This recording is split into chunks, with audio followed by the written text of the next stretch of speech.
Jada Johnson, the current Vice President of the NJSA Junior Board, and alongside of me is I have Mr. Micah Smock.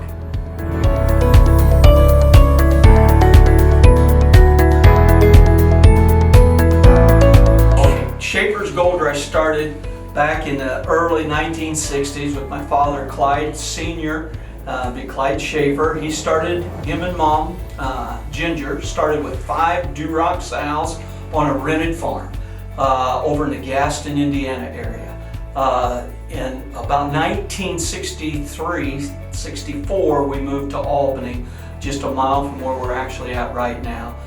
We ran that up to about 100 Duroc sows. I graduated high school in 1979, come straight back to the farm. We took that 100 sows at that time up to 500 sows, producing York Landrace Gilts, Hemp Duroc crossbores, and Duroc bores at the time. Well, at that time, my brother came back. He went to Vincennes for 1 year. He came back, and we started a Chester White herd. We took that 500 sow unit to 2,500 sows. Commercials, we concentrated on the commercial industry. In the mid-1990s, Goldrush was developed and invented at that time, and then in 2012, Shelley and I moved Shaffer's Goldrush to its own separate entity and started Goldrush simply on its own. Today we have 150 show sows that has several breeds in it. We run approximately 90 bores of all breeds in the bore stud. We simply focus on champion showmanship type pigs and quality semen. It's a family operation. Both my daughters, Amy and Lindsay, are actively involved. My son-in-law, Bradley, actively involved. And then several employees that have been here a long time.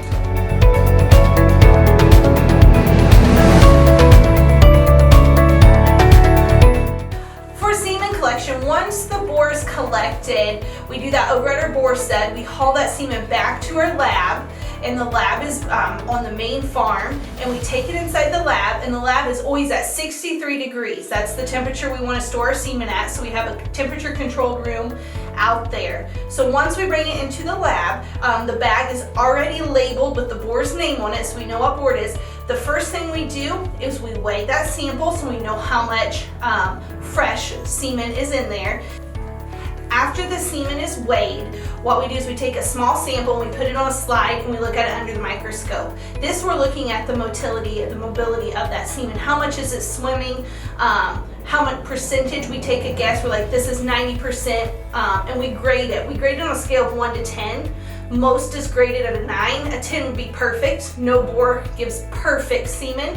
90% is no junk, really. They're all moving the right way. There's no bent tails or anything like that. So that's just something over the years we've learned to know what the semen looks like when it is moving on the screen. And then after that, we actually get into the process of extending the semen. And with that, we have a spectrometer, and a sample is put into the spectrometer, which is a solution that we use. It's nothing more than a computer system that will give us a sperm count. It will then calculate the sperm count times the weight and tell us how much extender that we have to put in. We have to make sure the temperature is right from the extender to the semen, and then we let that cool down, and then the bottling process starts from there. When it goes into the spectrometer, that is how we figure out how many doses the boar makes. And so what we do is, the first thing we do is we put in the weight. So the weight we took earlier, we go ahead and we type that weight into the spectrometer. Then it runs a sample, and it comes through and a number pops up. It tells us how many billion sperms are in that sample. And then from there, we also put in how we graded the semen. We put in that grade. Then it calculates and it tells us how much extender we need to put into that semen bag. So all that number is right there on the computer screen. Then we just go in and we dump that extender into the semen, and then to that weight, and then that's how many doses we can figure. From there, we put 85 ml in each tube, and so we know, like, if we make 10 doses, 12 doses, depending upon the boar we use.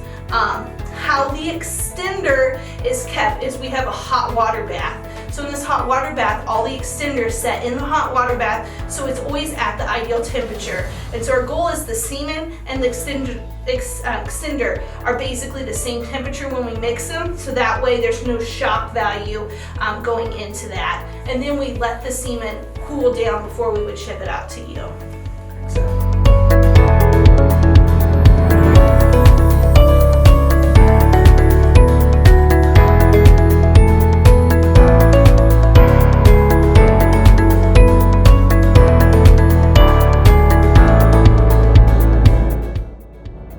Once we have the semen extended, we go into bottling the semen. So we have a semen bottler. Basically, Morgan, a girl that works here, she pours all the semen into the semen tubes.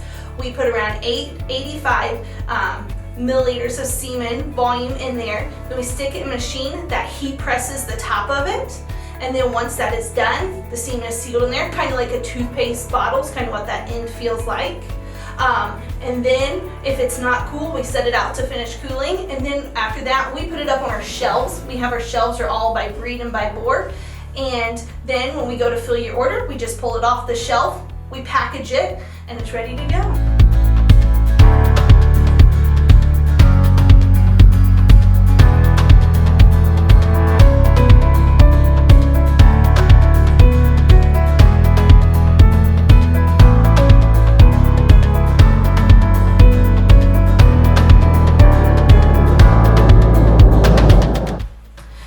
Once you order the semen, we bring your order out to the lab and we begin to pack it.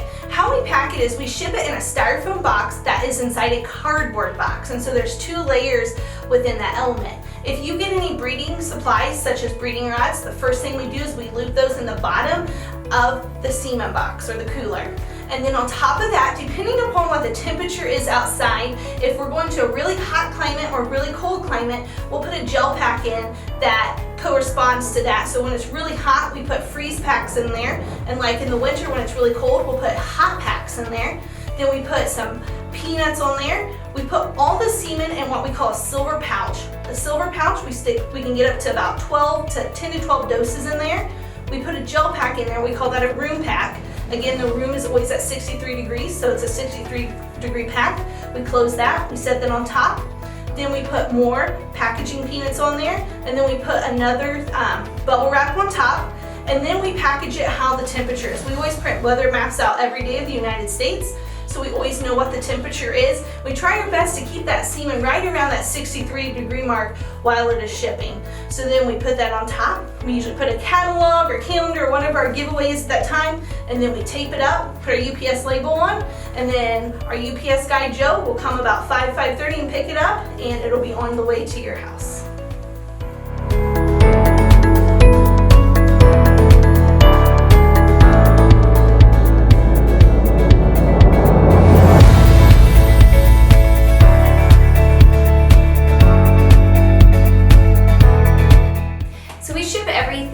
UPS, and we always recommend that you have a good relationship with your UPS driver, and when that package is delivered, to open it up and stick a thermometer in there and check the temperature right away. And again, like Amy had said before, we hope that it stays 63 degrees, and if it has varied just a little bit, you can go ahead and take out the gel packs. The semen leave in the box, take out the gel packs, and if the temperature is a little too high, you can place your gel packs in the freezer or the refrigerator. If the temperature is a little too low, you can microwave your gel packs and then put them back in, but make sure you have your bubble wrap and your foil in between them and to keep the temperature as close to 63 degrees as possible.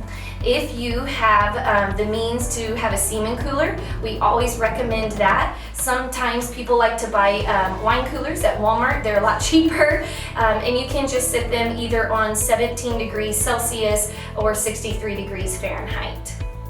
We always do recommend that you open up your whole package when you receive it. Go ahead and open up that foil pouch and check the semen in there, and then make sure that you rotate it. So just gently in your hand, rotate it over 2 or 3 times to make sure that the semen and the extender stay blended together. Because if you'll remember, the extender is what keeps that semen alive for a prolonged period. When they start to separate, then that's when the sperm can begin to die off. So every day that you're not using it, you want to rotate that semen once in the morning, once in the afternoon to keep them blended together. We also recommend that if you have the means for a microscope, to check your sample under a microscope. Many extenders recommend that that semen is warmed up. If you think about the internal temperature of a sow, her internal temperature is 102 degrees and your semen is at 63. So give it a little minute here to heat up and warm up, and as that warms up, you'll be able to see the sperm start moving on your microscope slide.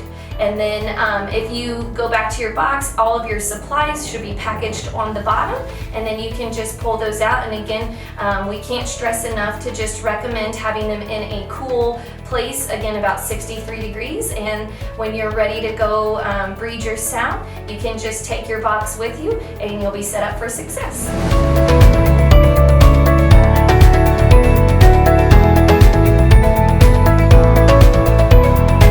Feel free to join us tonight on our Zoom call to learn more about Shaffer's Goldrush and interact with me and Jada. Thank you guys.